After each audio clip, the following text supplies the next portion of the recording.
We've done it.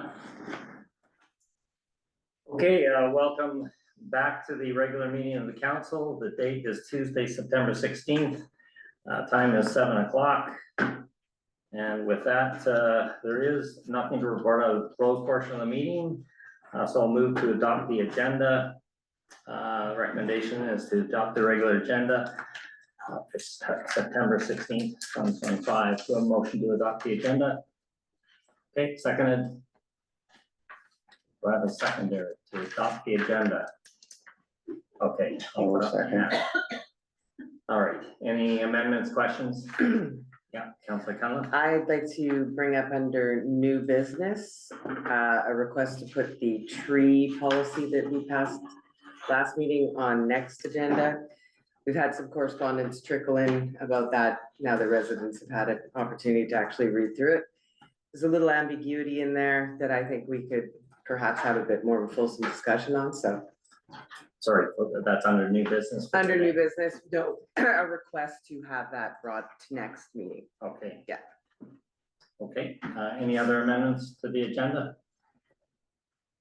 I don't want to miss that. We have just moved to adopt the agenda and now we're looking at any amendments that, Okay. Okay, all in favor? yeah. Opposed, motion carried. Okay, with that, we'll go to public participation. Anyone in the gallery wish to speak? Yes. Hi, my name is Betty Burrell. I live at 165 Sunset Drive. So I guess you could guess why I'm here.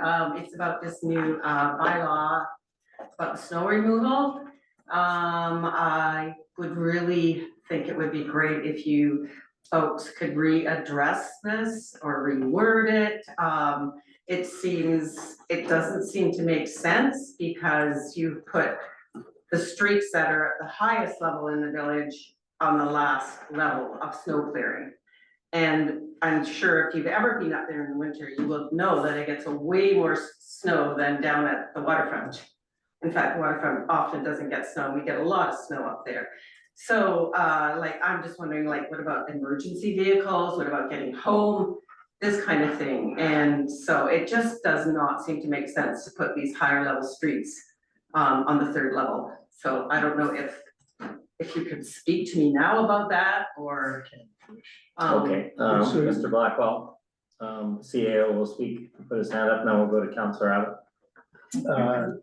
That's a good question. What I can tell you is it's not a bylaw.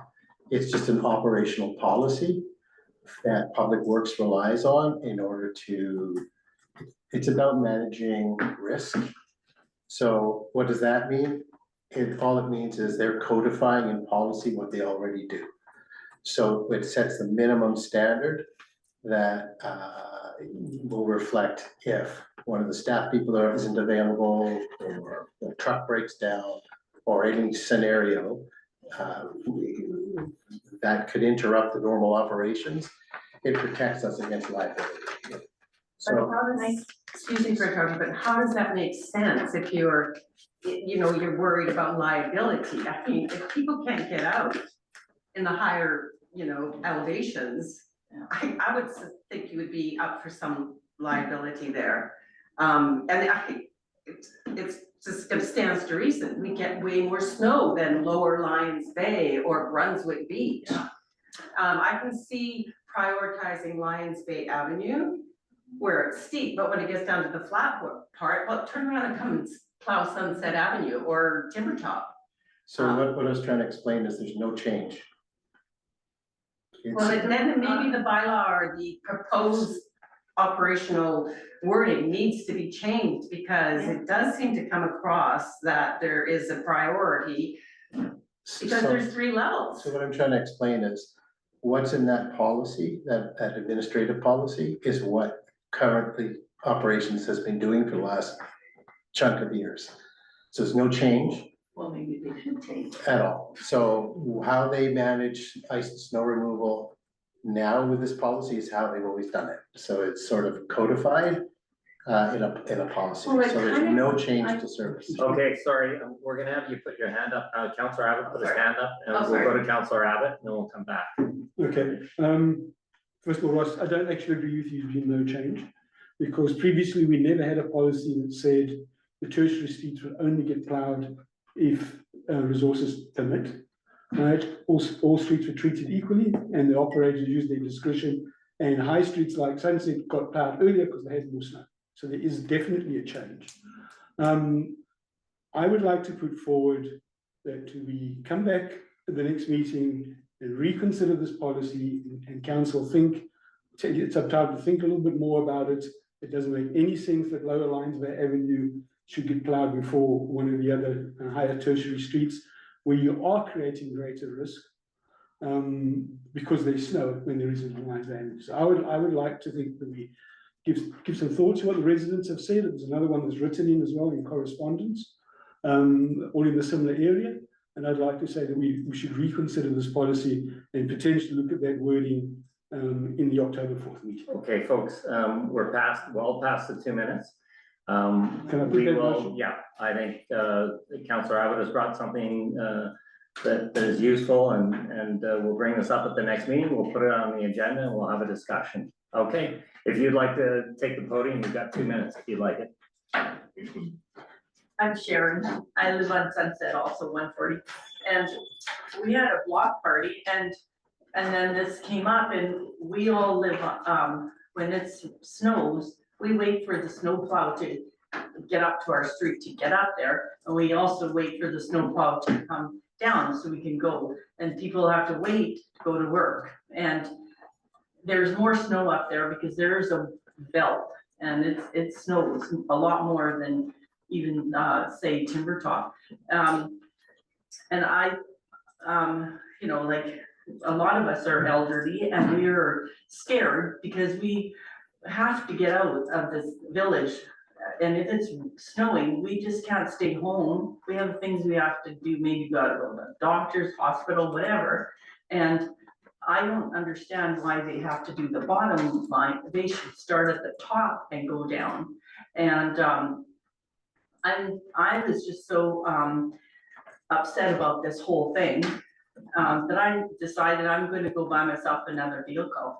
I'm getting a 4-wheel Jeep Rubicon. I'm getting it like in the next day or two, and that's how serious it is, because we're you know, scared. It's really dangerous, and if you don't live up there, you don't have a clue of what it's like. It is dangerous. You have to follow the snowplow down, and a lot of times the snowplow doesn't even get the snow off. They just skim it, and it's still slippery. And no matter how well you drive, it's dangerous, and you end up, you know, getting scared. And I think that a lot of us on that street have better vehicles for snow, but I think if you're gonna change this policy, I think it should read, go to the top, Timber Top, the mountain, Sunset, do them first and go down, because by the time they get up there, there's so much snow. Like, and they're just doing a little down here on Bayview. I just, after talking to people on our street, we're scared. And that's not the way we want to live in Lions Bay.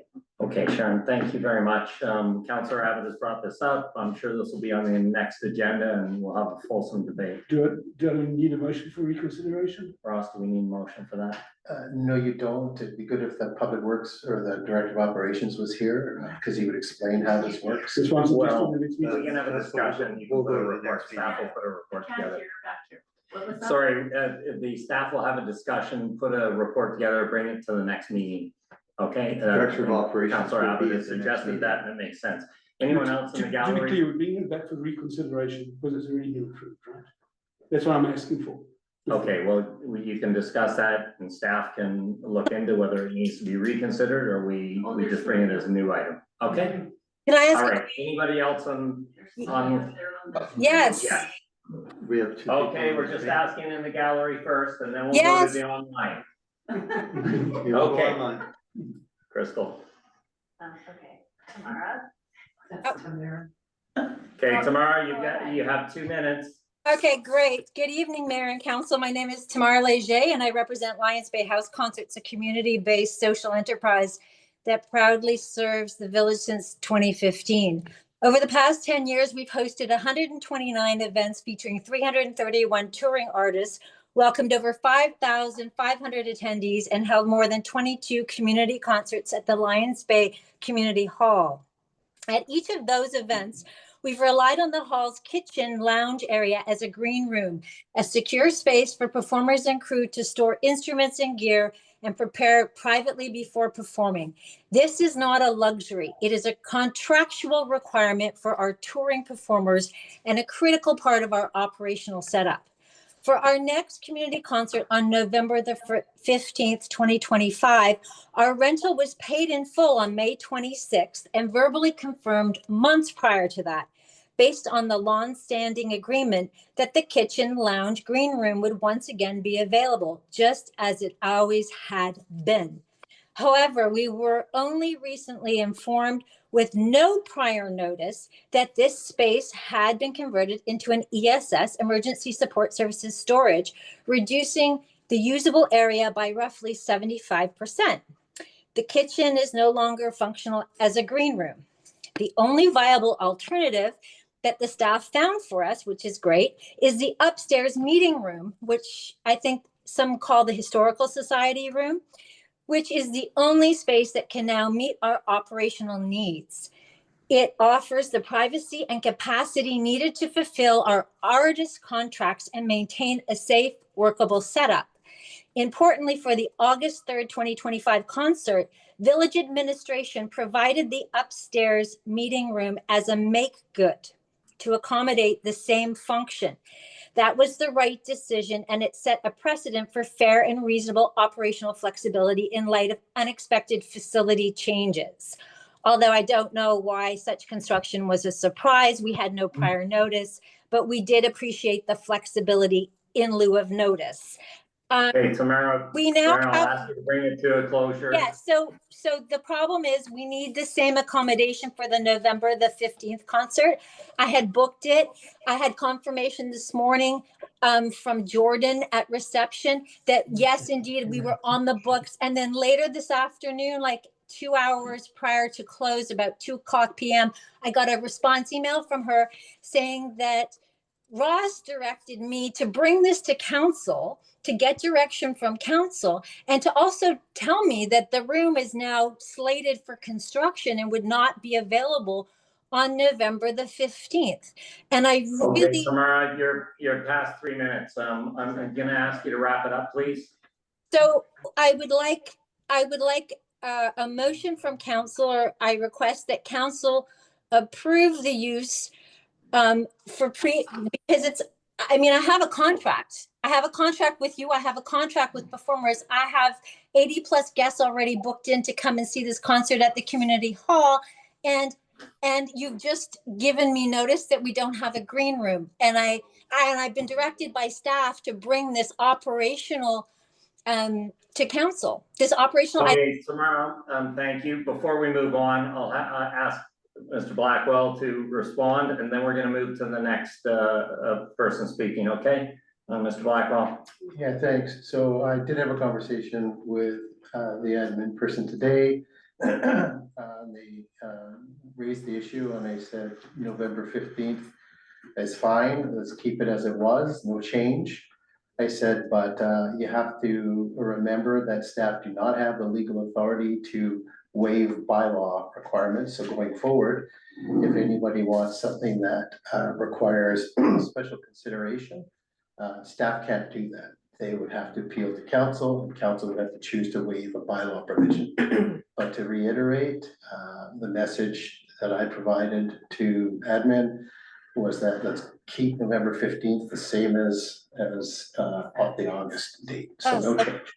Okay, Councilor Broughton, you had your hand up. So I'm assuming that the green room requirement will be met for this next event.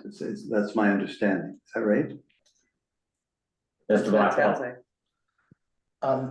for November. Okay, well, What as would you say? required, What would be okay, best to I do? would be prepared to make a motion then that staff provide an appropriate green room setting for the house concert scheduled in November. I also It's already was, sorted out. sorry? It's already done. Okay, It's already done. So We're it's been good. resolved. Okay, Okay, that's very helpful. Tamara, what I would suggest is that you come in and talk to Mr. Blackwell, and if there's anything further, we can bring it back to council. Talk to admin. It's already sorted out. It's already There's no sorted. change. Resolved. All right, Crystal, the next speaker. Mark? Okay, could I, just one further. Okay, just Councilor quick Brown, item. wrap it up. We're well Okay. over the 2 minutes. I brought forward a motion to council, proposal to council that we look at use of space in the village.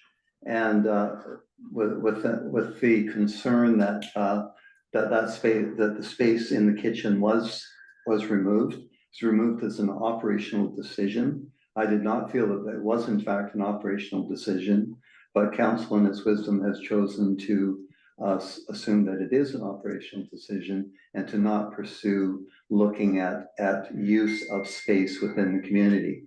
I would be very interested in pursuing that in the future, but at this point, apparently, it's not council's wish to look at how all the spaces in the community are used and have left it to be an operational decision. All right, thank you. Crystal, next speaker. there's just 3 other people that are waiting to speak, Mark. so. Mark Shelnick? Okay, Mark, you're on. Okay, thank you, everyone. I'd like to talk to council tonight about connectivity. As everyone knows, connectivity is a central pillar of our OCP. And as a result of recent events, there is now a once-in-a-generational opportunity to connect Kelvin Grove and Central Lions Bay via a trail that would go from the end of the Kelvin Grove Way cul-de-sac to the Panorama Place cul-de-sac. This trail has so many advantages. It's such a no-brainer. It should be a high priority project for this village. It would allow neighbors on both sides to speak, to visit one another.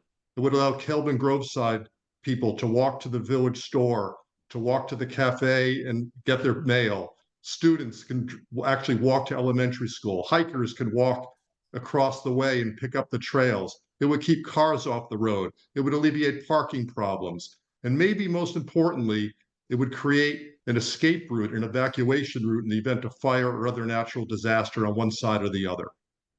I've actually wrote to council a couple of years ago about this project and took it upon myself to talk to the property owner at 250 Ocean View, whose property this trail would have to go through and who would need to grant a right-of-way to the village. That property owner rebuffed my appeal to his sense of community and an appeal to his sense of legacy and said no. But now that property has changed hands. It's in the hands of a new property owner who, through the grapevine, I've heard may be receptive to such a trail. So I'm urging council to not let this opportunity pass, to engage with the property owner and to do what it takes to get this trail built before it's too late and we lose this opportunity. I note as an aside, as a retired lawyer, that many of the village's bylaws are woefully dated. And I really urge from a unnecessary risk standpoint, that these bylaws be updated as soon as possible. They could affect zoning, they could affect building codes, they could affect this trail. These bylaws need to be updated. Thank you. Okay, thank you, Mark.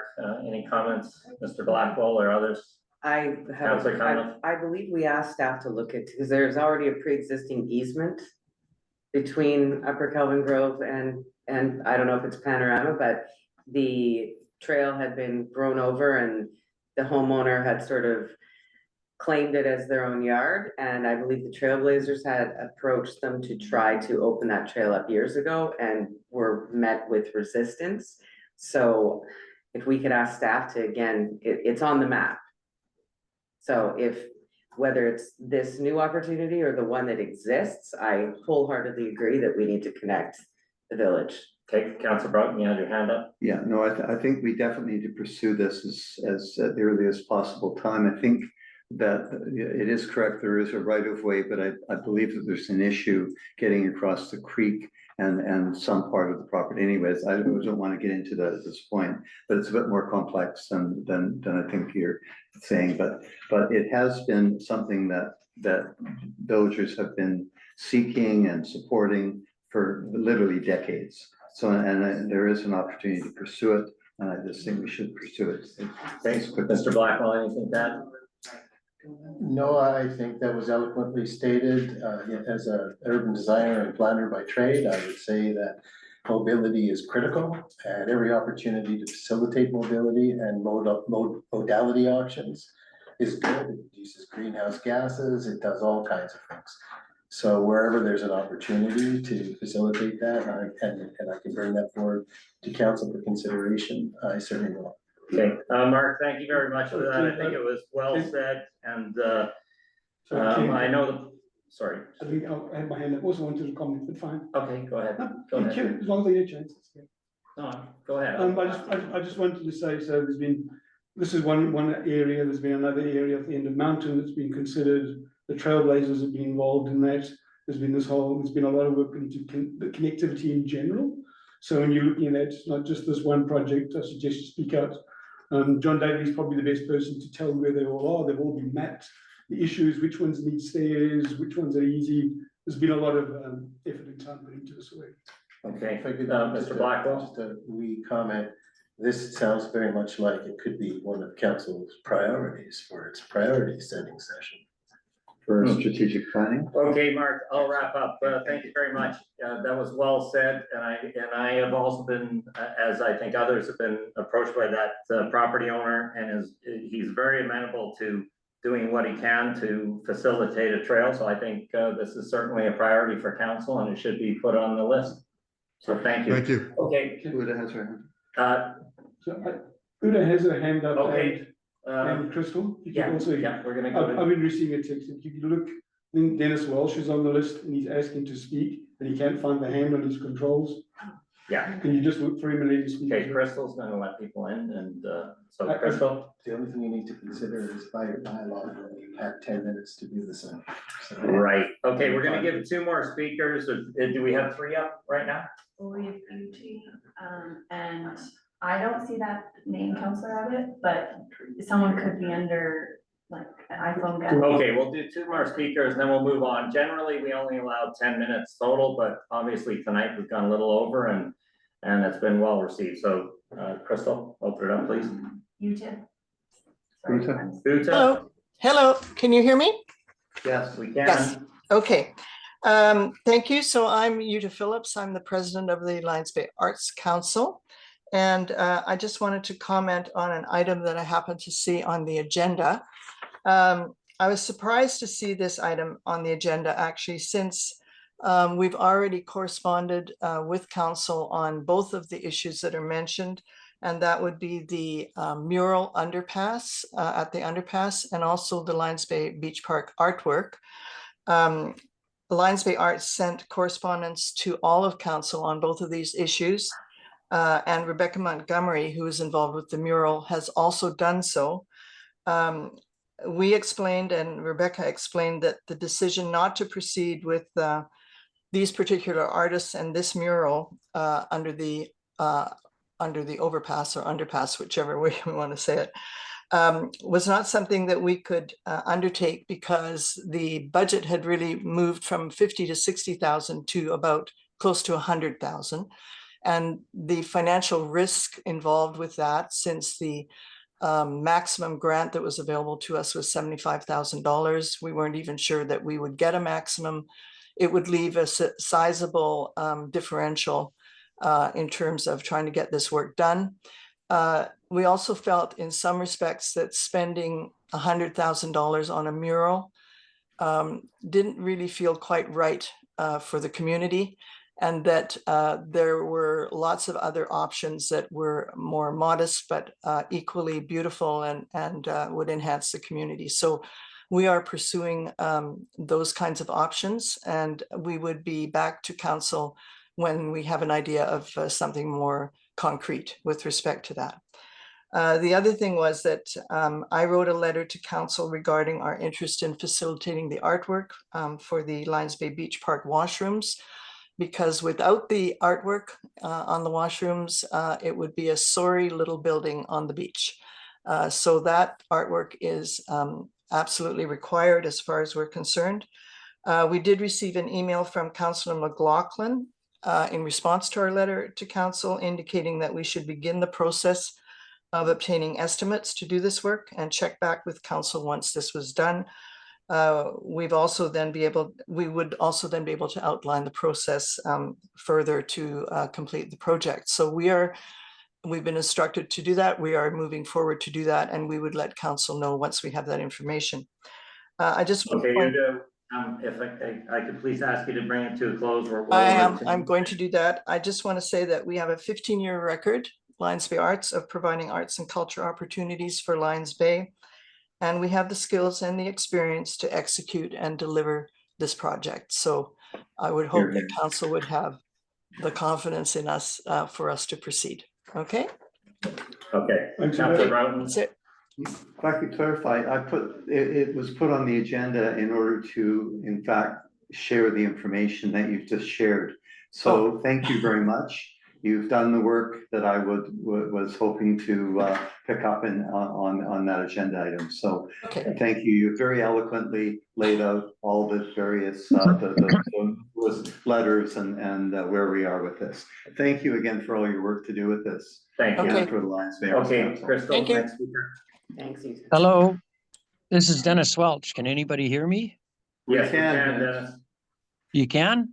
Yes, carry we on. can. Go ahead. Go ahead. I was at the last meeting on the variance for the overheight and the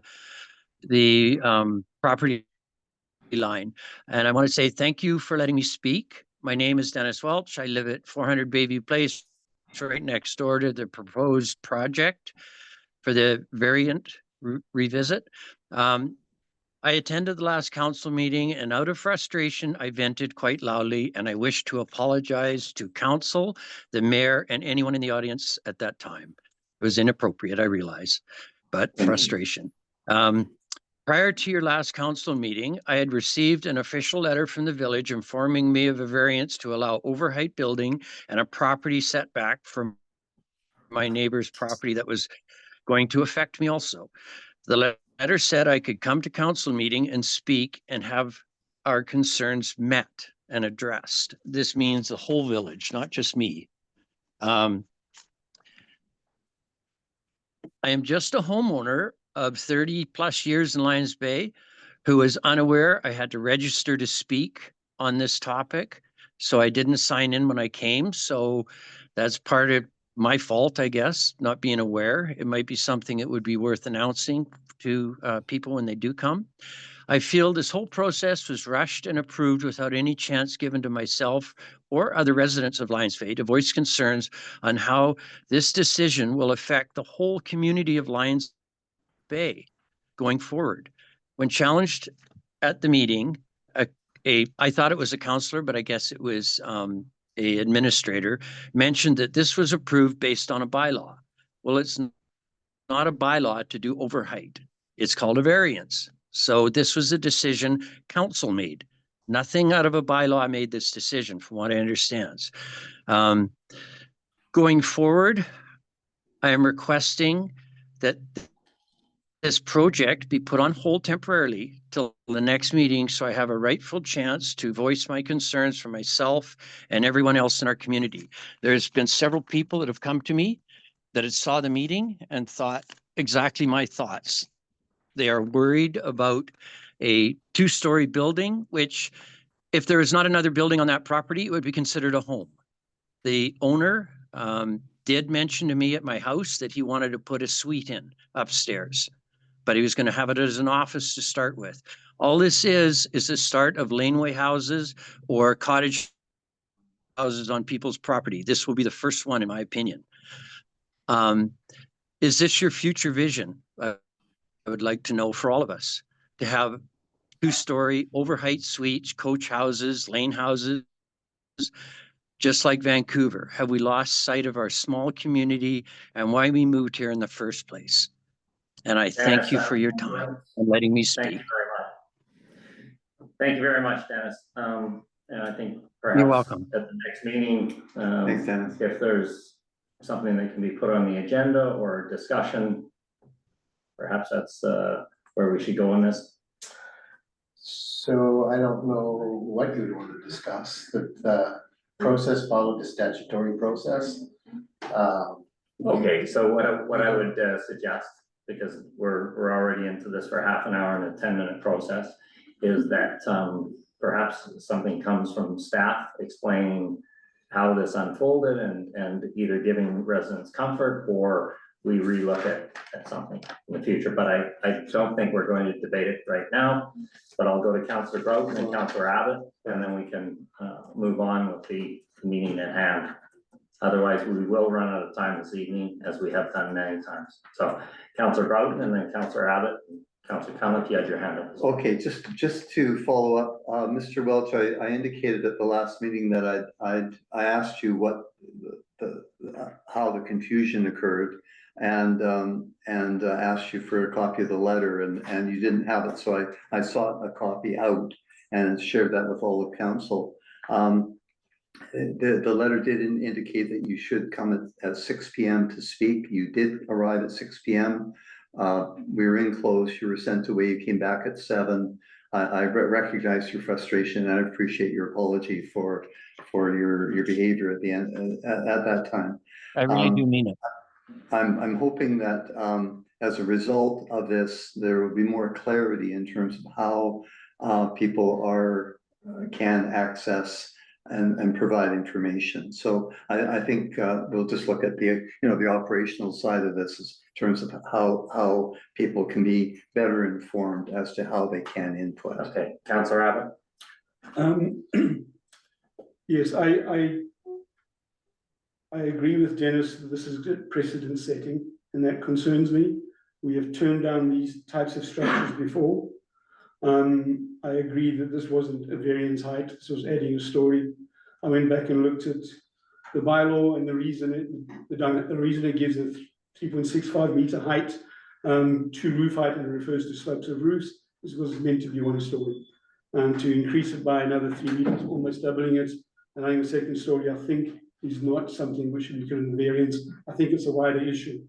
I would like to put a motion forward, and I can do that because it's within 30 days. I'd like to put a motion forward and we reconsider this at the next council meeting on October the 4th.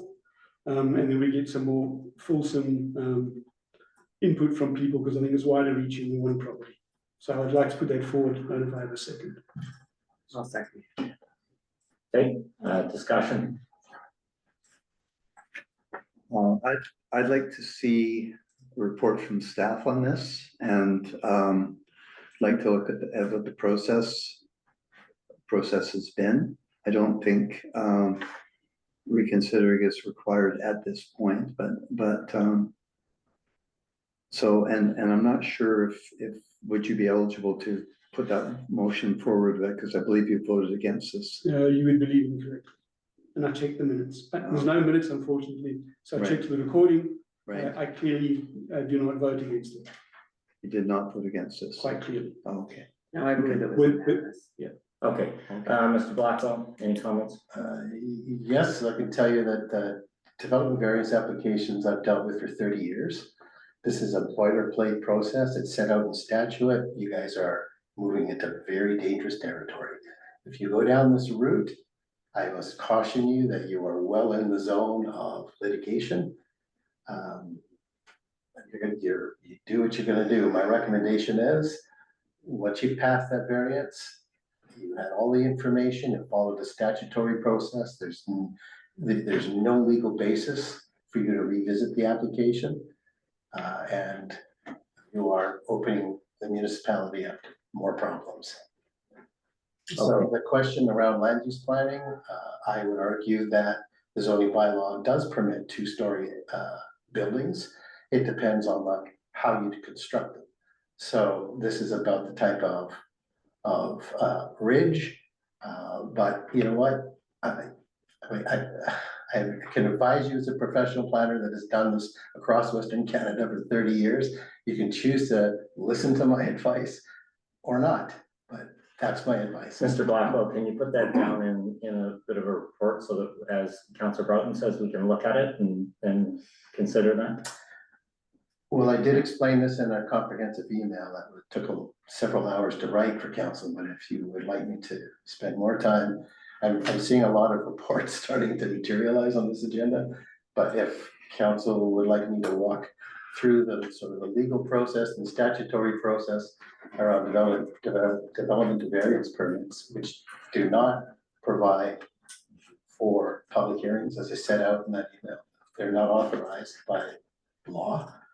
So anything that approximates a public hearing would be ultra vires against legal authority.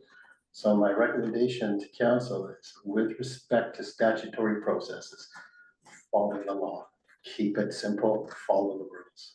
Whether people like it or not is a separate political issue for council to manage, but from an administrative perspective, my job is to protect the interests of the municipality against decisions that can lead to problematic outcomes.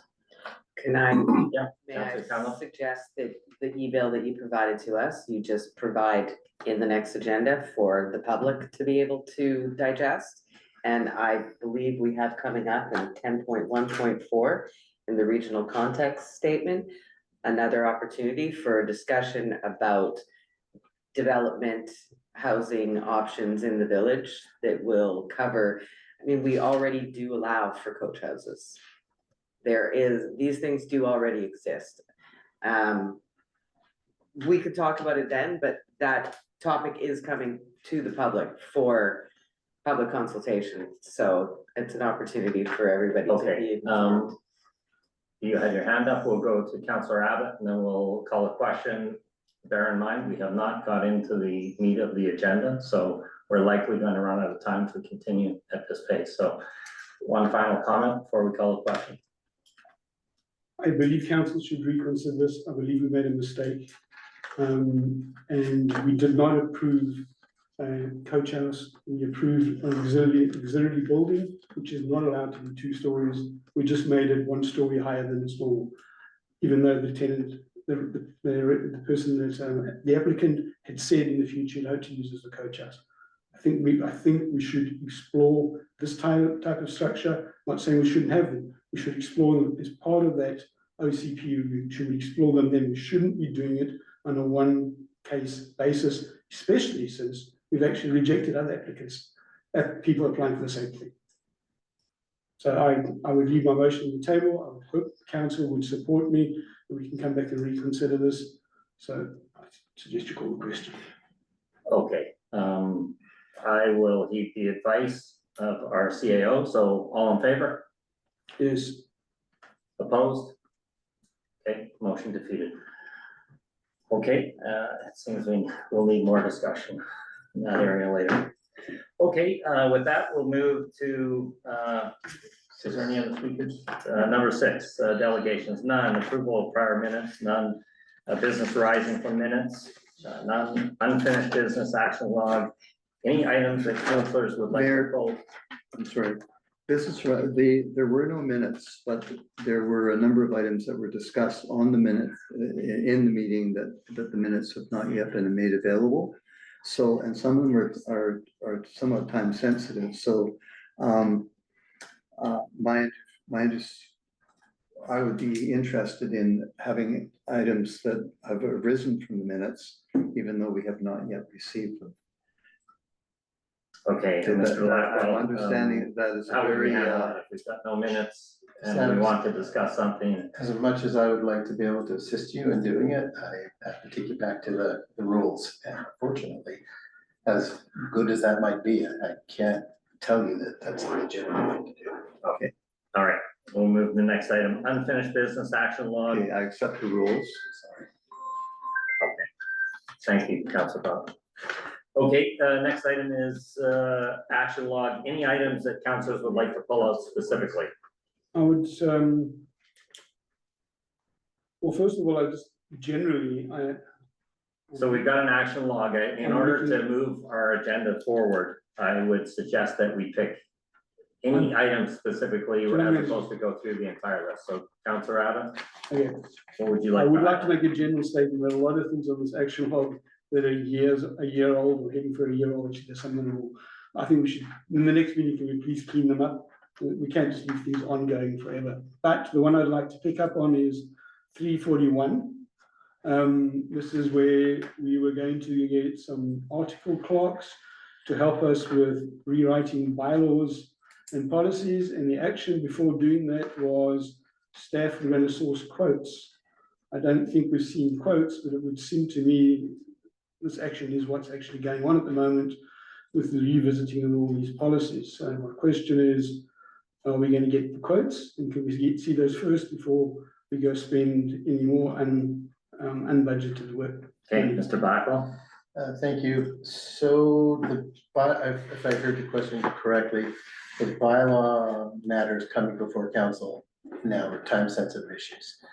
So, for example, the work that's been done to develop the subdivision servicing bylaw has been done by a consulting engineer who was a former municipal employee working with our director of operations, who can speak to that in more detail.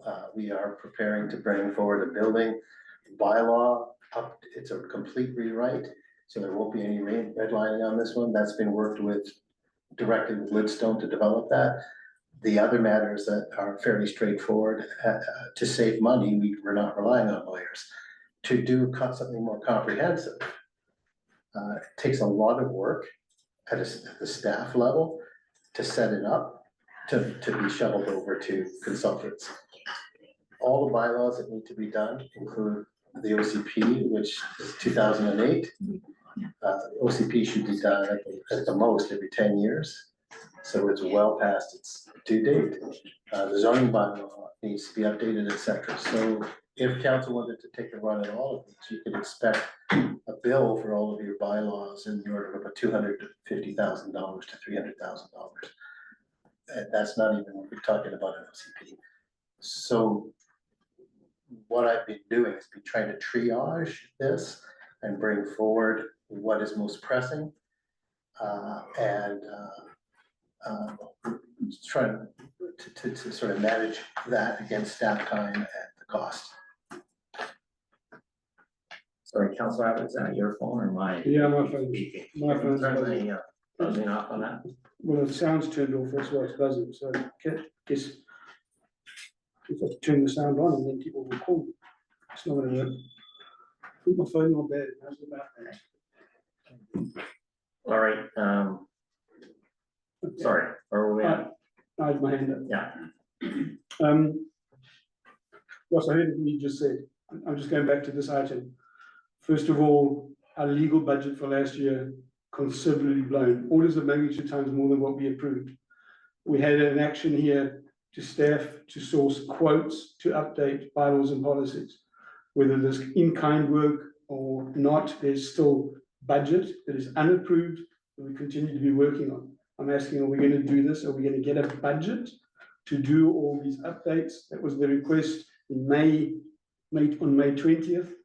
The May 20th meeting, before we continue to do this, because we do not have approved budget for this work. Mr. Blackwell. So in order to be able to reach out to lawyers to get a budget proposal, I would have to read through all of the bylaws, each one of them, take the time, which would be hours, to take the time to read through each bylaw, determine the degree of whether inherently problematic. I'd have to set some scope, and then I would have to send the scope to the lawyer and say, can you quote on that scope? I have to do that for each bylaw.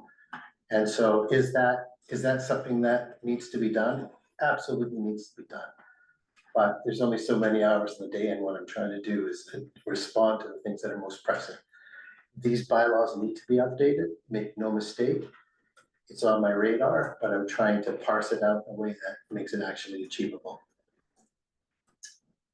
Okay, I recall the provincial advisor said our bylaws needed updating, also Tobin, and then we had another lawyer online this evening that mentioned that. So I think it is worth looking into and moving forward on this. Councillor Abbott, one final comment. Okay, one final comment, I'll try to question the item differently then. We have no budget approved, you're spending money, pick a number, ask us to approve it, tell us when you get to 80% of it, come back and ask us for another budget. That's how it works. Is understand how much legal money we're spending. We have spent significantly more than the council approved. Can we do it that way? Pick a number, stop just spending money on lawyers. Tell us what you're gonna do, pick a number. It doesn't have to be his estimate. Pick a number. And then we can decide whether we approve it or not. Yeah, Mr. Blackwell. So let's separate these things out. So one is a number associated with all of the bylaw updates. Another number is to deal with all of their legal matters.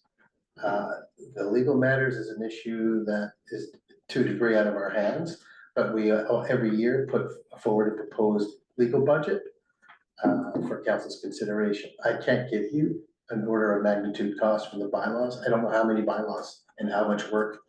It would be completely random. And so we certainly can provide and will be providing council with a budget number proposed to manage the current suite of legal issues we're managing right now for 2026, but it won't take into account anything substantive with regard to all of the other bylaws at this point. Councillor Broughton.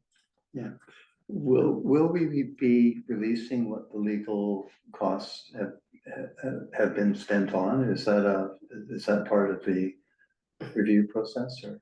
Yeah, Mr. Blackwell. Through you to Councillor Broughton at a high level. At a high level? Yes, it won't be detailed and broken down, but at a high level. We've asked staff to move forward with updating our bylaws consistent with the recommendation of the municipal advisor that was paid for by the province. And I just think that we need to move forward without any obstruction, any delay in getting this done. And there just seems to be multiple different ways that this is occurring. So we really need to move forward on getting our Okay, bylaws Mr. Blackwell. updated. So just a note on that. So we brought forward multiple significant bylaw changes to council. Mhm. And the issue you're speaking about is a function of council choosing not to make decisions on these Mhm. and referring them to future council meetings or committee of the wholes and this. And so that just sets up the situation where it gets delayed and delayed and delayed and delayed. So it's all well and good that council wants us to bring these things forward, but when we do, they don't go anywhere. So that's perhaps a conversation for council to have, to figure out how best to manage these things so we can do a hurry up offense. I only have one suggestion when it comes to that is I would prefer to have more than 3 days to look over bylaw revisions. So please bring forward a bylaw for us to digest, to address at the following council meeting. So then that way we're not deferring things. Okay, Mr. Blackwell. So this was the reason why I recommended that council have committee of the wholes, because that's precisely the venue for these sort of roll up the sleeves discussions where all staff sit around the table and sort of break apart the issues and sort of discuss those issues. But in a formal council meeting, like Mr. Burr, for example, who has lots of knowledge around the sort of the waste bylaw, doesn't come to the table to sort of help council work through the questions. So we have no committee of the wholes established any longer for the rest of the year. So in our strategy session, we can discuss maybe a better structure, bring bylaws to a council meeting, have us then set a date for a committee of the whole or pair it to the next regular council meeting, adjust the next agenda to be maybe a little lighter so we can have that committee of the whole and maybe not a closed portion if it's not necessary. There's lots of ways we could play this, but having more than 3 days before we have a decision is expected is going to, I think, move things along a lot quicker. 300 pages. All right, heard lots of discussion on legal expenses and that, and I think Councillor Abbott has brought up a really good point. He's very critical about our expenditures on the legal side, so I'd like to put forward a motion for staff to disclose the legal expenses, and I would like that a detailed explanation, because I think in the spirit of open transparency, I would like as detailed as possible. They can be redacted where necessary, but that should be a detailed explanation so that the public can see what our legal expenses are. So I'll make that motion. Do I have a second? Okay, all in favor? Opposed? Councillor Abbott, for or against? I didn't know it. Okay, that's, Yes, you yeah. understand that's a for, okay, And we understand that that will obviously not put us in any sort of harm.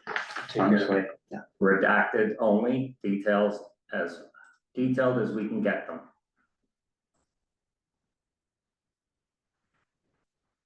And Okay, I'm sure you'll have to run that through legal. Yes. well, I imagine we'll be looking at the redacted version. Let that cost us. I'm sure it's gonna cost us more legal money. Yeah. Okay, anything else, Councillor Abbott? Or can we move on? Not on the unfinished business, log there. Okay, so with that, we'll move to item number 10, staff reports. Item 10.1.1, garbage recycling collection bylaw number 455, 2013 amendment bylaw 652, 2025. The proposed changes to the garage garbage bylaw as outlined in the staff report amendment document by Chief Administration Officer Ross Blackwell presented to the council for the second and third reading.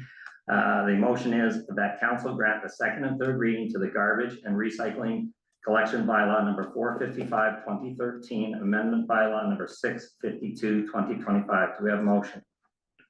Okay, moved, seconded. Second by Councillor Cunliffe, discussion. Sorry, hang on a minute. I put my hand up before. I'm okay if we moved it. Are you moving? I'm looking for a motion because we're gonna have to move this meeting along. I have a technical question.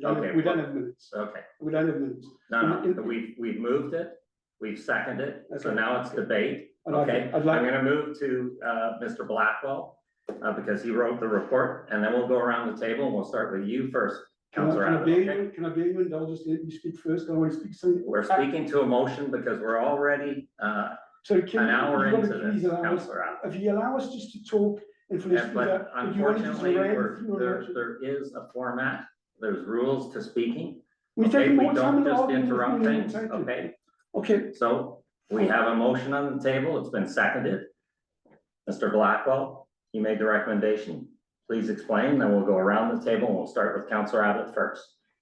I think you're just going to, just to bring to council's attention that there have been some comments further to what council has reviewed. There's been some questions why those changes were not included in what is before council now. The reason is staff can't do that. So if council wants to consider any changes to what's before you, for second and third reading, you can propose amendments. If you choose to propose amendments, I would recommend you do so one at a time and vote on each one independently. The other thing I just want to underscore is from an operational perspective, Mr. Burr has some fairly concrete experience with regard to the operations side. That is not necessarily covered off in this. You might wish to invite him to reiterate what you said about that. And the final thing I will say is whatever council chooses to do with this, you can, in areas that provide some degree of potential discomfort, you can always look at it as piloting. It's a pilot effort, and you can bring the issue back, whatever it may be, for any changes if whatever decision council makes proves to be not ideal. Okay, Councillor Abbott. okay, so first, Sorry, we'll go around the table. Each member has 5 minutes and a maximum of 2 speaking spots, and we'll call a question. Councillor Abbott. 5 minutes in total. 5 minutes in total, yes.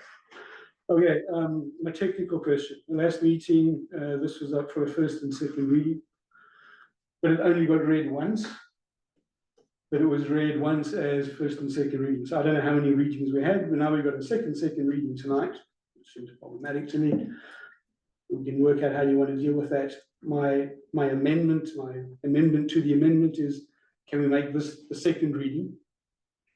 And the reason for holding it for a third one at the following meeting is staff have a meeting or conversation happening this week with the COS. And I think to get their opinion of this bylaw would be helpful.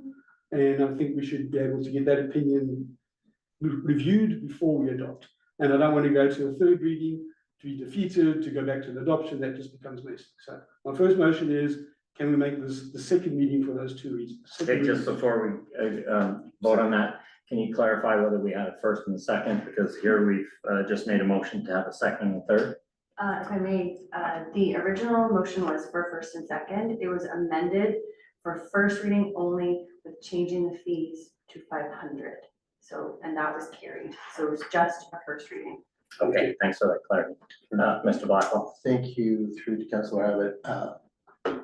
In view of what you're saying, one option could be simply to table this matter until, because you know further ahead doing second versus hearing what the COS has to say and do second and third. You'll still be at the third at the same place. So you could table it until the next. Either way works for me, as long as we have the third reading at the next session. Okay. I was supportive Councillor of Brown. going with the second reading, but again, I'm ambivalent. So we're We could just withdrawing the table the matter. motion? We're tabling it. Do we withdraw and then Mr. table? Blackwell. It would be a motion to table. Move Motion to table the table. motion. Okay, Sorry, second. sorry, a motion to table and have a second reading, Table it till the next council meeting. we have a second and third. Yes, Second and third.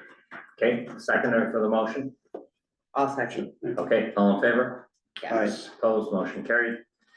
Okay, the next item is the beach park financials, an updated overview of the beach park revitalization project financials, including transit funding by the financial officer, Joe Chirkoff. For information, Joe, would you like to join us? Sure. Yes. This was reviewed last meeting. There were some updates regarding details on transit funding available and requests for future costs as far as the project. Have been updated in the summary report and in the tables. Council's had an opportunity to review that, so if there are any questions, this is for information. Okay, we'll go around the table. Any questions? Councillor Abbott? Sure. We have a line on second table, or page numbers, I guess, of your report 204, 16 of the package. Line item for septic and trees. And so we can put budget back in this for the septic, which I think is the correct place to be. And we still are close to or narrowly at budget here. We have a chance of getting to budget. So I would like to just refer to later in the package. There's an item on table for taking the septic out of this project and just approving it separately, which I think would be the wrong thing to do because now we can get into the grant funding. So I'd just like to make that comment, and obviously we'll speak to that later. So first comment, Yeah, Mr. Blackwell. Thank you. So how we would be proposing is when the matter comes up, is if council authorizes that in advance, if we need to dip into that money for the septic, it's already approved. If we can manage it within the existing budget, we won't need to tap into that additional money. It's sort of a buffer just in case. And so it's about making sure you have all the pieces in place so that there are no delays or obstacles to getting. So you don't have to come back, call a special meeting to come back to have. Right. okay. All right. Okay, next question. Well, it wasn't the next question I was carrying on, but I interrupted. Anyway, we have $78,000 of contingency with the septic already in the budget. $78,000, exactly 10% of what you got left to do.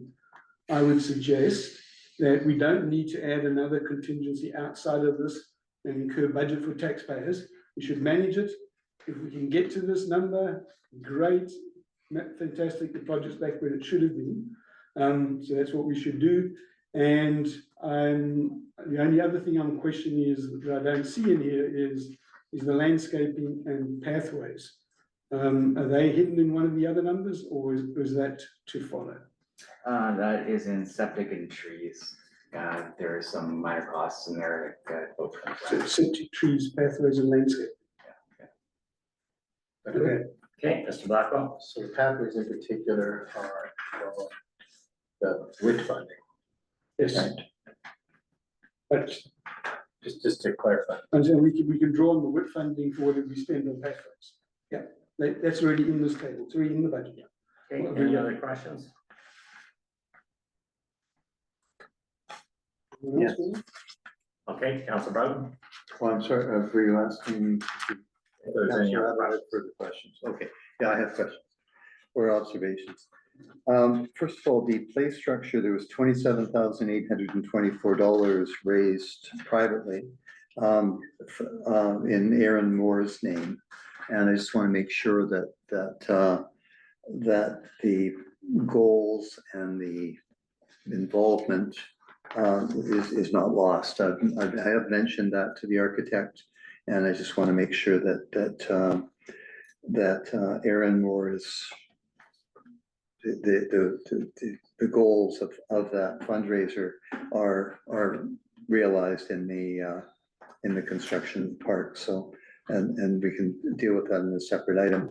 Moving up to the table, I'd like to just point out that core, the $18,076 project management, and the PMG landscape architects who did a playground design and also some septic work, was approximately $41,000 of the budget, and that was committed by the previous council, and it was voted down, and that project died.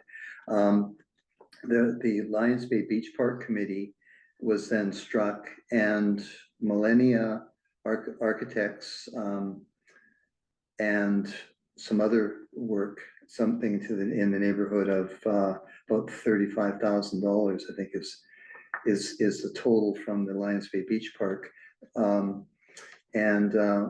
That created a permit-ready design. In fact, the permit was issued to build that plan, but ultimately council chose to not move forward with that particular plan. So unfortunately, you know, there has been a fair amount of money spent on plans that didn't go in, that were not successful. So Any questions? very for excited. Mr. Turcotte? I'm very excited that we'll be moving forward with this. Okay, I just have Councillor Conlon. a comment that the Lions Bay Beach Park Committee was initially struck about almost a decade ago. There's just been different Various versions editions. of. Right. And I believe the reason that we didn't move forward with Millennia was a myriad of reasons, not because council chose not to go on with that, but that's just a comment. I don't really have any questions. Yeah. I just want to recognize Okay. all of the amount of people over Right. a decade that have put effort into this project. It hasn't just Exactly. been this council. Thank you. All Thank you right, for great. doing that. Okay, we'll move to 10.1.3 fees Thanks, Joe. bylaw number 497 to 2016 amendment, amending bylaw number 647, 2025, updates to the fees bylaw as outlined in the report by Deputy Corporate Officer Crystal Penna. Motion is that fees bylaw number 497, 2016, amendment bylaw number 647, 2025 be introduced and read for the first, second, and third time. Do we have a motion for that? Moved and seconded. Second. Okay, discussion. Could I put a suggestion? Councillor Abbott. Could I put a suggestion forward? Would it not be easy if we did this one as a page turner? So that we don't have to get to the end of one person's questions, go back to the beginning of another one? We could do that. Crystal likes it. Crystal, do you want to do a page turn on? Okay. Crystal, walk us through then, and then we can go to questions. And this would be on page starting 24. So as you can see in the report, this fee bylaw has not been updated in quite some time. So there are quite a few revisions to all of the schedules. And those are detailed in the track changes document, which is on this agenda as per request from last meeting, and as well as outlined in the report, the numbered changes from 1 through 31. Most of these changes came out of or in regard to the Public Works Department. So I may be referring to Carl for most of these, if you have any specific questions. Mr. Bird, if you want to, yeah. If I could, just a one little punctuation mark associated with what Ms. Kenna said out here. And that is, there is a legal obligation for local governments when applying a fee schedule to ensure that it is not a revenue generator. It is there to reasonably, in air quotes, reflect the costs, so it's pay, user pay, the costs associated with delivering the service. So that changes over time, and that model needs to be adjusted. That's what this is.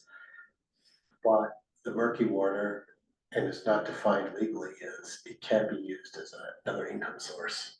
Yeah. So if it costs $100 to issue a tennis permit, you can't charge $1,000 for it just because it's a good moneymaker. Because Okay. it's popular. Mr. Burr, anything you'd like to add to this? Well, thank you for the opportunity through the chair. I'll respond to any specific questions. I can say in general, the updates that came through the Public Works Department to reflect the new way of doing things, in many cases requiring surveys, land surveys, legal opinion, section 529 registrations. As Crystal says, the schedule has not been updated for some time. In many cases, you will see my comment inside why it needs to be that way. Happy to answer any specific issues, but I'll say in general, this reflects the actual cost of doing business. Great. We'll go around the room. I'll remind councillors 5 minute maximum, 2 times to speak, and then we'll call the question. What we agreed we're gonna do a pace. If I may really quickly, I just realized we did not adopt the on-table voting provisions. You don't have to. Okay. It's just, yeah, that's just pure administrative adjustment. Okay. Okay, we're gonna go to questions. I think will be the quickest. Okay, this meeting's gonna not make it through if we don't. Any questions? We'll start with Councillor Broughton. Well, I support the staff having done the work, and they're in the field, they understand the cost, and if the cost is being reflected in the changes, I have confidence in that. Question I have is regarding parking fines. The parking fines are not part of this, is that correct?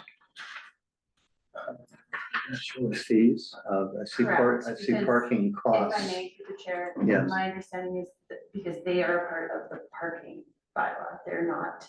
Not part of the There is fees bylaw. The only parking related item in the fees bylaw is an administrative fee that we are looking to charge. That's new because of the many hours that staff spend. That takes, and also the administrative. hourly rates at the various billing sites and so on. I noticed it's there, but I did not see the fines Okay, there. Mr. Blackmon. Yeah, the reason is that the fines are not fees. Fines are fines. Okay, so that's my question. It's Yeah, just if I may. point of clarification. Fines are entirely different bylaw. The Yeah. bylaw is enforcement bylaw, so their fines are not in the fees bylaw. Exactly. Councillor Broughton. any That's what others? I wanted to clarify. Thank you. The freedom of information costs. I have some concerns about that in terms of they in no way reflect the actual cost, is my understanding. Has there been any, we've made multiple requests for a list of the requests, and so that we get some value out of, if somebody asks a question, then it's posted what the response has been. Has that been able to move forward so we can get some sort of economy of scale on some of these things? Thank you through you to Councillor Broughton. It is on our to-do list. In fact, Ms. Kenna has that on her extensive to-do list to make sure that we post a summary. We can't provide all of the detail, Right. but we can, at a coarse grain level, provide information not to the number. So the goal of the fees bylaw is to try to recoup costs. But my understanding is that freedom of information requests don't. Is that correct? Mr. Blackwell. Thank you, through you. The cost associated with FOIs is set out by statute, so that's not, we don't have the authority to deviate from that. Okay, any other questions? Thank you. Councillor Broughton? No, I'm good. Councillor Thank you. Campbell? Well, I wanted to say that I like the screening office administration fee because I appreciate that we're being kind to people that did just make a simple error, like choose the wrong park like license plate or reverse their numbers. I've been in that situation personally. I have a question about the parking rates. I don't understand why we have different rates that we pay at different lots and on the street. My example would be if I go to Pacific Center, just because I get the good spot right next to the entrance to the food court, doesn't mean that I pay more than if I'm down in the third level and have to walk 400 meters to the closest store. So I would personally like to see that just be the same. If you get here early and you get the good spot, lucky you. If you don't, well, so I don't understand the rationale and the reasoning behind that. Somebody wanted to maybe provide insight. And then my only other question that I have, which Carl will be able to answer, is what is with the fire hydrant use? To pay, can I pay to turn on the fire hydrants? Yes, you can through the chair. Okay. For construction purposes, typically is how it's done. Okay, You can only open a fire hydrant so many times before you have to do a B service, which is replacing the seals and lubricating. So that costs money. and you would do this in the course of construction or something? I just have never heard of The this. water bylaw allows you to apply to use a hydrant for water purposes, because otherwise, where would you get your water to mix your concrete or Oh, fill a okay, trench or whatever? That's how they do it. okay, But it costs money to do it. okay, interesting. I had no idea. I knew The other something- question was on variances. The parking. parking, So I was involved when fees were being set 10 years ago. And the thinking was that different lots are scarcer, have fewer parking spaces, and are more desirable, specifically the Sunset lot, which is where Hikers Park is a multi-day lot. And so the rates were slightly lower there if you went multi-day. The Beach Park lot was because there were 22 spaces and a lot of demand. That was to encourage you to move on after so many hours, and it got more expensive if you stayed longer. Same for the Kelvin Grove lot. Those are our three pay lots. I wasn't involved in setting pricing for street virtual parking. Councillor Abbott was, so he might remember that discussion. I was, I think you, just actually, Councillor Cunliffe might be just as responsible. All right, I can't remember. There was a lot of I can comment, there was a lot of discussion about the more priority zone areas, about trying to create turnaround, about not wanting people hogging the spots. That was the logic behind it. But more than that, I can't actually say. Councillor Abbott, any questions? Yeah, schedule 2, was it? Schedule 2 we removed. There's never got pages, there's no pages in this. The schedules on top of it. That's why I thought we were going to do a page so it would be easier. On schedule 2, which is the second part of the thing. yes, I got it. Removed the fees for development permit applications. The reason for that, I mean, surely there's a cost associated. It's Blackwell. So was the question? We used to have a request for preliminary review of development permit applications, $250, and then another one for development permit of $1,200. These have all been removed. Okay, Mr. Blackwell. That's because we don't have development permits in the community. We should have hazard area development permits, we should have a number, we should have wildfire permits, DP permits. I've never known a community not have development permits, but Lions Bay doesn't. So there's no point in having them in there. Okay. Okay, next question. I'll jump to schedule 6. Can you maybe just explain, because the track changes are all completely removed and then added, so you can print out copies. Can only explain the whole changes to the whole rental fees, which seem to have gone up significantly, firstly.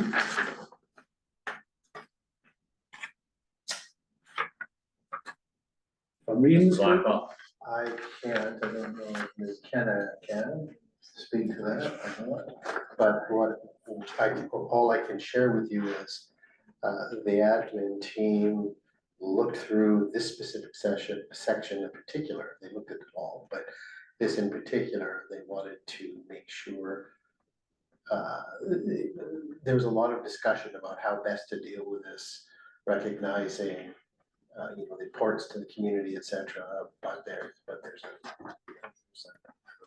a chunk of staff time that goes to clean up after and all the rest, and so this is what they landed with as a result. Okay. Any other questions? If I may, there was some like market research, if you will, just making this is not this is not a golf course and facility, but to make it slightly more in line with what we would expect to pay at other community resources. Any other So the- questions, Councillor Abbott? Maybe I can just explain, so the community group activity that used to be $25 for community group, maximum of 12 hours. What is that now? The whole section struck out and then there's a very shorter section. Can't really correlate them line by line myself, to be honest. So what is the fee for that category at the moment? Mr. Blackwell. I can speak to drop-in, 2-hour maximum is $25, 4-hour drop-in maximum is $50. Community private or public event for profit, $150 a day. For nonprofit, $125 a day. If it's a weekly reoccurring group for profit or nonprofit, it's $100 a month, etc.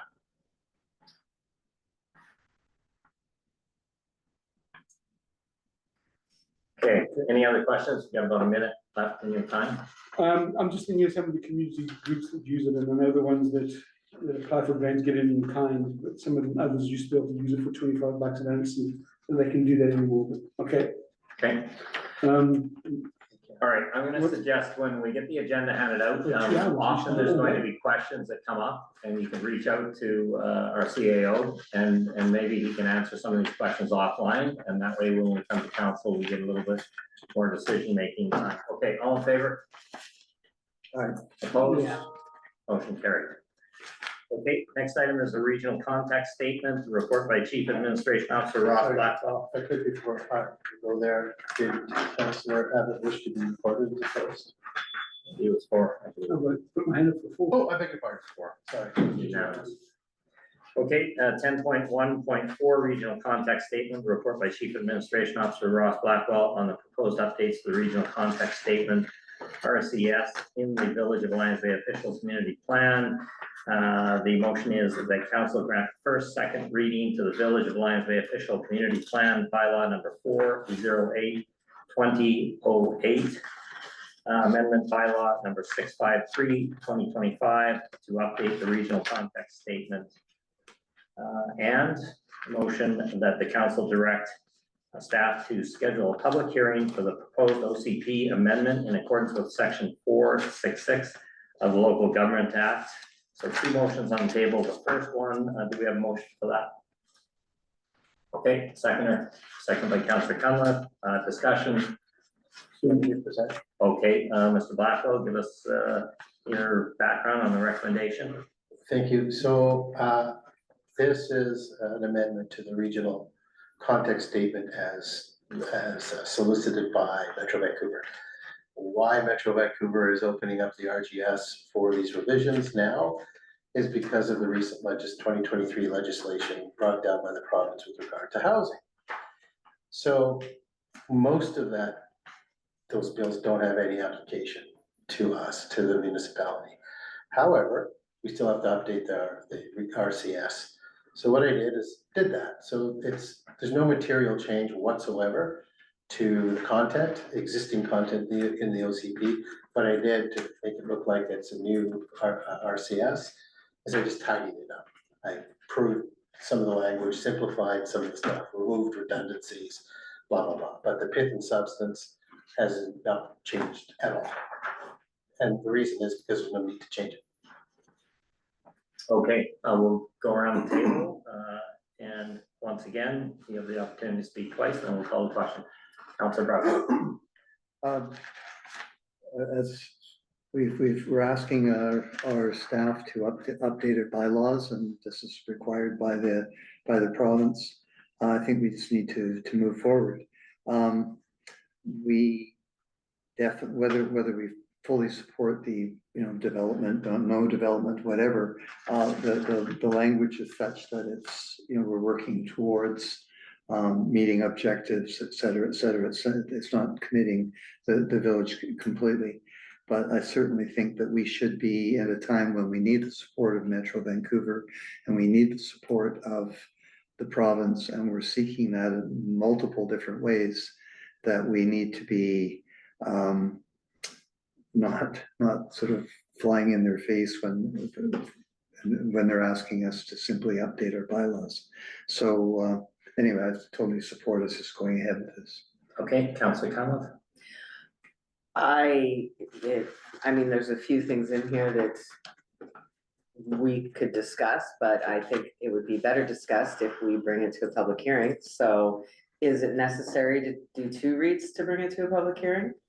Or can we do 1 reading, come back with suggestions, comments? Okay, Mr. Blackwell. Thank you, through you.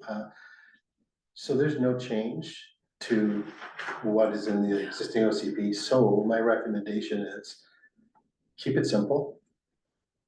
This is just fine tune the language and I understand. wait for an OCP review to do a deeper dive into these issues rather than complicate the existing stuff with a conversation about current ideas, because the OCP is quite old now. Oh, yes, And yeah. so My by doing only- that, you can introduce. My only suggestion from 1 reading versus 2 is the perception that the public has had in the past of council doing 2 and 3 readings at 1 table. This fundamentally, there's no change, but not everybody is attending this meeting. Not everybody is going to watch it. And they might catch wind that we've discussed changes to our regional context statement, which is part of our OCP, which has been highly contentious in the past. So for it to have 1 reading in order to bring it to a public hearing, in accordance with the requirements of the Local Government Act, I just think that the public would probably feel more comfortable if we kind of take it in baby steps, as opposed to having the feeling that it's been kind of bulldozed into. Mr. Blackwell. If it could, council can choose to do whatever it wishes. First and second, the public hearing is boilerplate. Every municipality does that. It's a standard practice. The purpose of a public hearing is not to engage. It's to only listen, hence the word hearing. Oh, yeah, I understand. So after that, and there should be no changes. I mean, I would advocate, keep it the same. Don't change any of the context statement. So council through a public hearing is going to hear input, and that input may be the fact that this stuff needs to be modernized and changed. If you do that, if you entertain that discussion, what you're then doing is saying we need to update the OCP. This is sort of the path, the second path that Metro Vancouver has set out. And I'm saying, let's not do the second path, which is more comprehensive and complicated. Keep it simple. So that just needs to be very well explained. And that can happen at the public hearings stage. Now, if council chooses to do first, second, and public hearing, the community is invited to that public hearing to provide input. Council listens and makes decisions based on that. Then it comes back to council for third reading. Right, so council can say, well, by the way, there will be a staff report typically after a public hearing that says, here's what was heard at the public hearing. And so you can say, well, based on what I heard, I move that we read this, we changed that, yeah, blah, blah, whatever the case may be. Is everyone in favor? Well, let's grant then third reading based on those amendments. And then you have another kick at the can at fourth reading, which should be adoption, but. Okay. Councillor Abbott, any comments? Yeah, I have a few comments.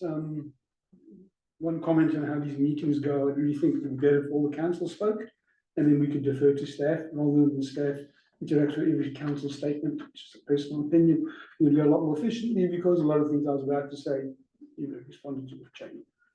I do believe we didn't need to do this, because we already meet Bill 44, which is what you were referring to in your 2023 updates.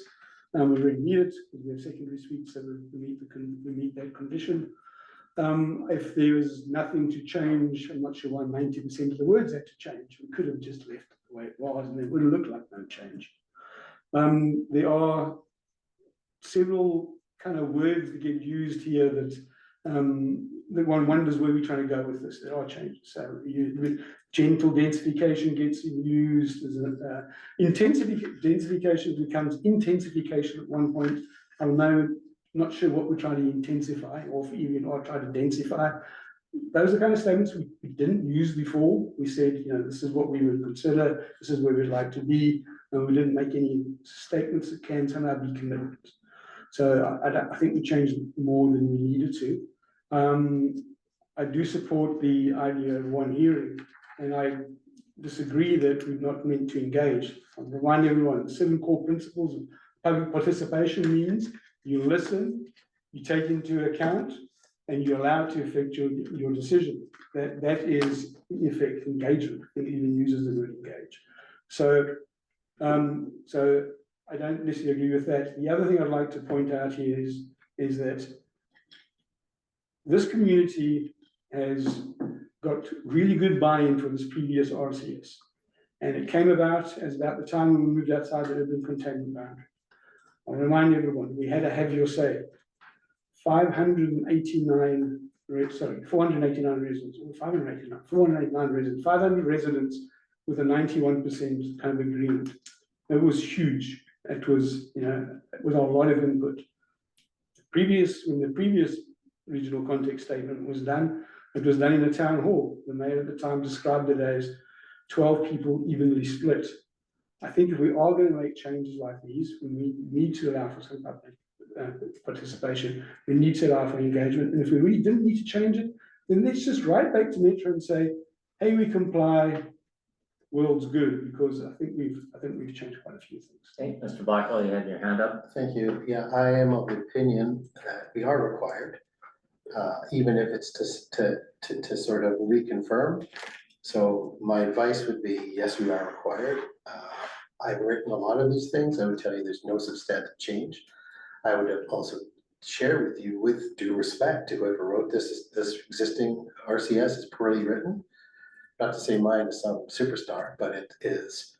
I mean, bullet points around magnificent views and abundant trees has got nothing to do with the regional context statement. So it's not very regional. Okay, continue on. The last thing I would say is the legal rules around public hearings are clear. They're not engagement sessions. So I would strongly caution, again, council to follow the rules to stay out of trouble, legal trouble. So public hearings are for hearing, not engagement. If you want to do a public open house or whatever, councils are fully entitled to do that, but don't confuse the two. Okay. Councillor Broughton, then I'm going to call the question. Yeah, I think a public hearing is just that. We certainly would hear the public and of course would be influenced by what we heard. I mean, otherwise, why would we have the meeting? But so anyway, I think it's important that we move first and second and get it to the public hearing so that we in fact give the village the opportunity to input. So I think I don't think there'll be any misunderstandings here. I think people will realize that we're moving to having them have their opportunity to input. Okay, all in favor? Aye. Opposed? Opposed, I think we should do. Motion carried. Okay, next motion is the council direct staff to schedule a public hearing for the proposed OCP amendment in accordance with section 466 of the Local Government Act. We have So moved. movement. Second. Okay, seconded by Councillor Cunliffe, moved by Councillor Broughton. Discussion. Okay, call the question. All in favor? Aye. Opposed? Okay, motion carried. Councillor Abbott opposed. Okay, next item is 10.1.5 Lions Bay Beach Park Septic. Staff are seeking approval from the council for a dedicated budget allocation to expand the capacity of the existing sewage disposal septic system at the beach park to be presented by Chief Administration Officer Ross Blackwell for decision. The motion is the council authorize a dedicated budget of up to $30,000 to complete the required sewage disposal system modifications at the beach park. Do we have a mover? So moved. Okay, moved by Councilor Broughton, second by Councilor Cunliffe. Mr. Blackwell, would you like to give us a little bit of explanation on your recommendation? Yes, thank you. So the question of septic, Mr. Burr is perfect guy to speak about this. He's been involved in every iteration, and I'd invite him up and whenever he wants to come up to talk about it. Mr. Burr. But Thank you. There has been a lingering question as to whether expansion was necessary. The architects were of one view, the utilization of a fixture arrangement.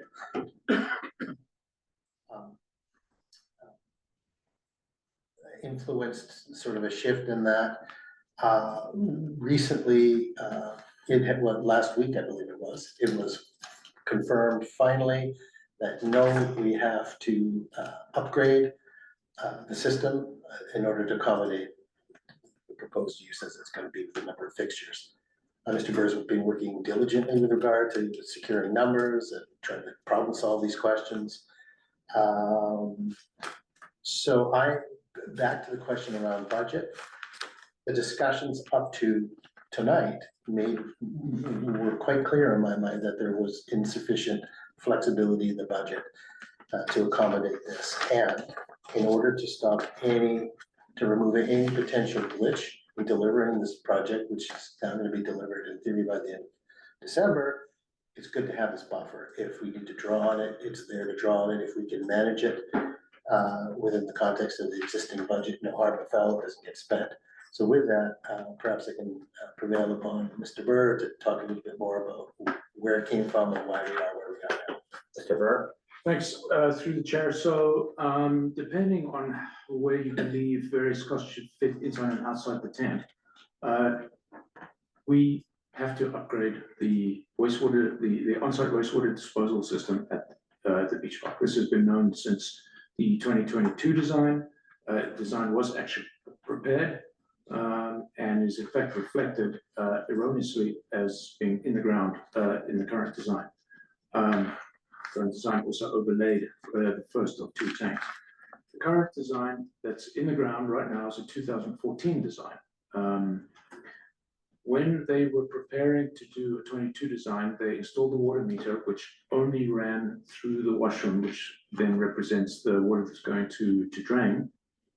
And we actually resurrected that water meter and have read it for the past month and a half.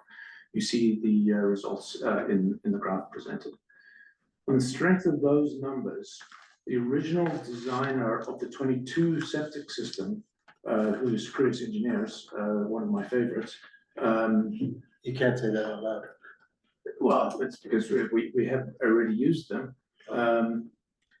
Believes that the 22 design, with some modification, which if you distilled any numbers out of Joe's report, you'd see that we paid them $5,995 for the design. They believe that that design, slightly tweaked, may indeed be sufficient. I've already run that by a number of contractors, and that's how we came up with the $30,000 number. 25 for construction and 5 more for CREAS to stamp the design, the as-built, so that it can be registered at VCH, which is how it works. No professional will do that without there'll be no construction or registration at VCH without a sealed design. Okay. So that's where that number comes from. Is it correct? Well, we're still waiting to hear from CREAS if the design tweaked, and I mentioned some things in there around what would need to be changed, make the tanks in series rather than parallel. The previous design was cockamamie, but with a little bit of tweaking, we may be able to make it work. And it's cheap. All right, we'll go around the table. Councilor Cunliffe. Don't have much to say about that. It's kind of a necessary evil. Okay, Councilor Broughton. I think we need to move ahead. I really appreciate having the funds in place so that there's nothing to slow the project down. I find it extraordinary that it's connected to the number of toilets, basically. It's not. Does that's, okay, Well, that's what I'm hearing. if I may through the chair, so, you know, there's, it's a bit of an It's not a flow. It's If you doing, have more toilets and more people can use the toilet in a 24-hour period, then you'll have more flow. The flow that we see today is the current 2 WCs and 2 sinks. The WCs are low flow fixtures. We changed them last year, and so are the sinks. We're now going to 4 WCs and 5 sinks. Will that increase use? Don't know. If it's nicer in there, will we see more uses per visitor per day? Don't know. However, we have to accommodate that in design, and engineers have guidelines around this. sure. That is why they're now checking the flows that are real, and you see they're very spiky. They range from 50 liters a day on a bad day, raining day, cold day, all the way up to 1,600 liters. You know, 1,600 liters represents 600 uses. Okay, Councillor Abbott. Yeah, I think we don't think we need to belabor this too much longer. Yes, you're right, we have always known this. We've seen the previous report, previous council, previous renditions. It's done on flow, which would create all this confusion because normal house designs are done on number of bathrooms or fixtures. That creates a little confusion, but it has to be done on flow, so we've known this. I remember the previous design, and we want to tweak it, it's fine, all sounds good. My only question is to the CAO, can you not take this off the table now that we know you already have a spreadsheet that says you have $30,000 for the septic and you have $80,000 left over? Why not leave it in the grant fund? If the beach park starts to run or is forecast to go over budget, come back, and that's when we talk to council. Let's leave it all in one place and make sure it's paid for by the grant. Okay, Mr. Blackwell. So I am not satisfied with the numbers that you saw tonight based on what the project manager and I have been discussing and Carl has been discussing. Would you say we're in agreement that the budget is tighter than what it appears? I have very little faith in the numbers that were presented tonight. So, And if we get a staff report that you don't rely on, well, believe it. I have to trust what, and I will defer to our financial officer, but I've been in this game long enough to know that it's wise to be careful. So based on what I've been hearing, so yes, we will be utilizing the grant every way we possibly can. Every penny we can utilize in the grant will be first priority. This is a fail-safe switch in case, because to be quite frank, I can't afford the time in a short construction window like this. Based on council's schedule, I can't afford the time to have to come back. So if we never need to access this, fantastic. Okay, I'll call the question. All in favor? Yes. Opposed? It just goes against Okay, principle motion of project carried. management. It makes no Motion sense. carried. Okay, next item is 10.3, Mayor and Council murals, and I know Uda Phillips addressed this earlier. Councillor Broughton, anything further to add? I think Uda Phillips addressed this beautifully. Currently the estimates for the actual costing for the underpass are beyond our capacity and the capacity of the grants that are there. And the Arts Council is more than willing to work with us on getting a mural for the beach park. So I think we should just continue working with some excellent and dedicated people to facilitate that happening. So, Okay, thank you very much for that. Any other and comments? look at any grant funding that's possible too. I think we leave it in the good hands of the Arts Council. They do great work, so. Okay, great. Okay, we'll move to correspondence. Any items in the correspondence that council would like to pull out? Well, Normally it would be Councillor McLaughlin, so I would just ask, I think it's McLaughlin, isn't it? It is, It I is, asked him, and it's Jeremy was doing it for you, that's why I looked at apparently you. I've been voluntold. We told you. I mean, really, there's nothing with first from the Lions Bay Arts Council. We've got, this is all covered. We have a couple residents' comments regarding the bylaw, the waste collection bylaw, which will be tabled. Oh, the bylaw, waste collection bylaw, sorry. The waste collection bylaw. So we've all had an opportunity to read those and we'll be discussing that at the next meeting. And then there's another one here in regards to the variance, but I have a technical question. When somebody speaks publicly in participation, they're to state their name and if they sign in their address. We have an email here that is totally generic and it has a subject line. I understand redacting somebody's actual email address, but who's this from? Like, should this be in correspondence if there's nothing that identifies that this is a person that is even in our community and is even affected by it? Which letter is that? So The state in the house below. But that, I mean, Oh, they it could is. be, but Yeah, they, it's on the list. It's on the list. Her name is on the list, on the, on the, I have her name. Okay, yeah. we probably don't have to black out the name, possibly the email, I would imagine. Yeah, Mr. Blackman.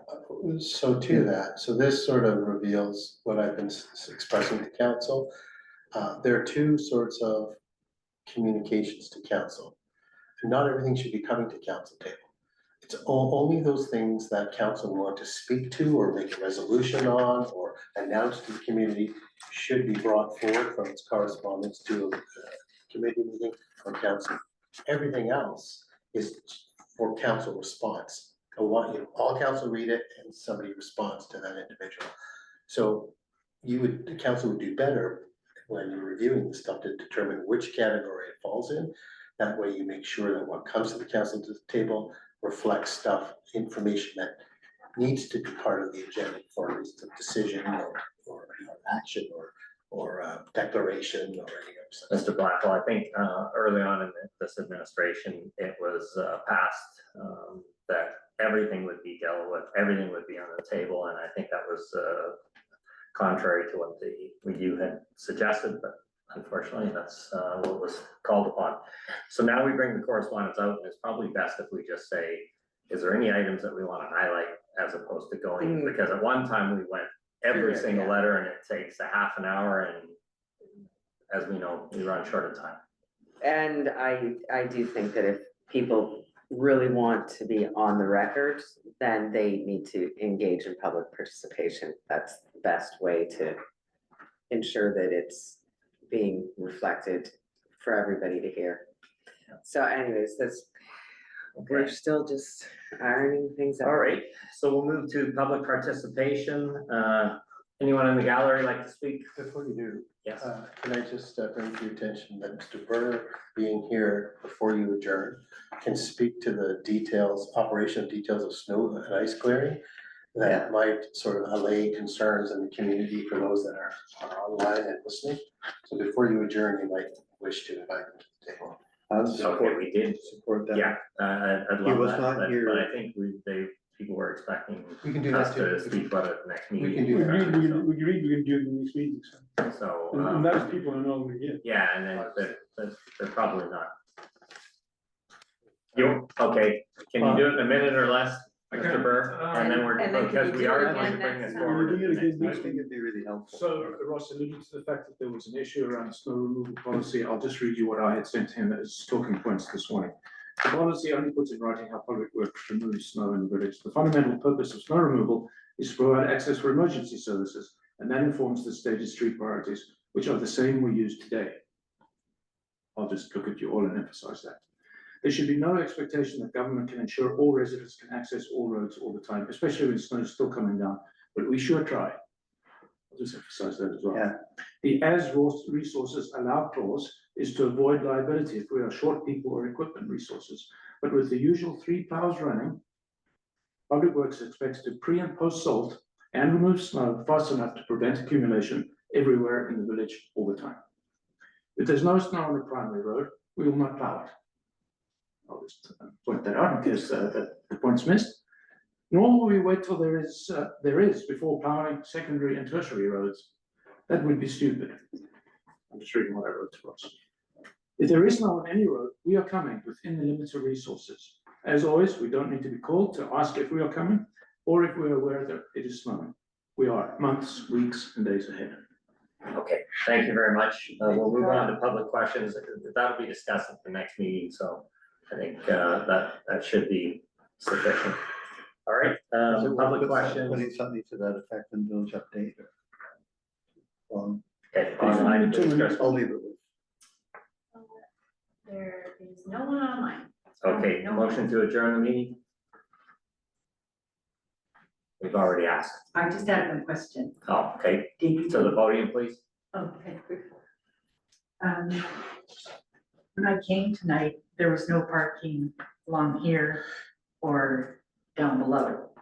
And then I parked over on the other side of the road and I see that there's a no parking sign. Is that new? Yeah, you're not the first person to get caught out. Which, Oh, okay. Walking across the road at the top here.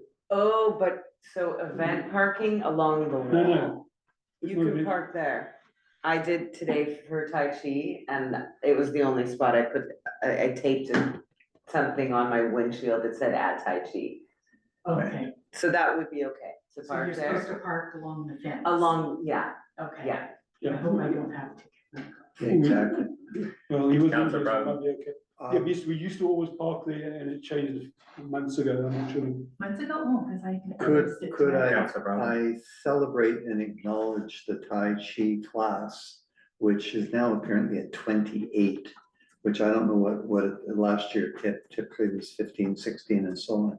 So it's literally standing room only. It's the in that largest gym. group, it's probably about 5 or 6 years. Yeah, Wow, so that's anyway, fabulous. and it's just, so just wanted to really acknowledge, you know, the organization of John, Pippa And Kara. and Carol in getting, offering this to the community. So That's great. and there's a really diverse group there. It's a lot of, quite a number of new residents and some really older Apparently a residents. couple guys from Squamish. Yeah. Looks too strange. I wonder if we should, I wonder if we should Anyone else invite online? staff to attend. I was actually going to, when I went in to pay my parking fine today, suggest that you pop over for a little dabble in the Tai Chi. Okay, a motion to adjourn, Yes. So, second, all in favor? Yep, Opposed, motion carried. Thank you. thank It looks more exciting than I think I could manage. you. It's,